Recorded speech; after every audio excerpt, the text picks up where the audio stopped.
तो जैसा कि मैं पिछली वाले व्लॉग में बता रही थी कि हम लोग कहीं जाने वाले हैं, तो हम लोग आ गए थे नानी के घर।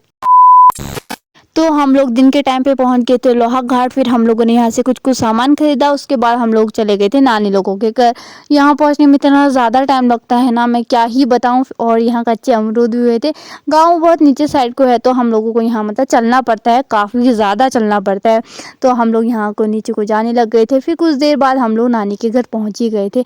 नानी से मिलने के बाद उसके बाद हम लोगों ने खाना खाया। फिर हम लोगों ने सर पूजा मामा का।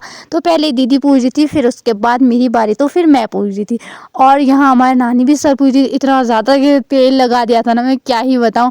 और फिर उसके बाद जब मैं नीचे आई तो मन अभी तैयारी हो रही थी यहाँ। तो फिर उसके बाद दी मामा का सर पूजने लग गई थी। फिर हम लोग आ गए थे मेले में।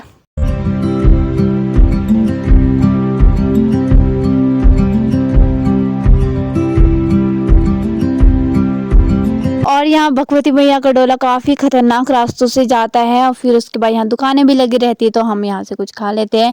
और प्रोग्राम भी होते हैं, काफ़ी देर तक होते हैं।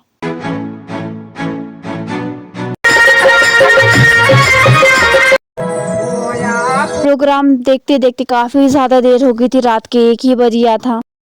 और अगले दिन हमें काफ़ी ज़्यादा जल्दी उठना पड़ता है, इसका रीज़न मैं क्या ही बताऊँ। फिर हम सुबह आ गए थे भगवती मैया के दर्शन करने। उसके बाद हम लोग ये खड़ी चढ़ाई को देख के मैं क्या ही दुख बताऊँ अपना। इतनी ज़्यादा थकाई लग गई थी ना, सड़क में पहुँचने के बाद हमें 2 घंटे वेट करना पड़ा, क्योंकि गाड़ी ही नहीं मिल रही थी, सब भर के आ रही थी।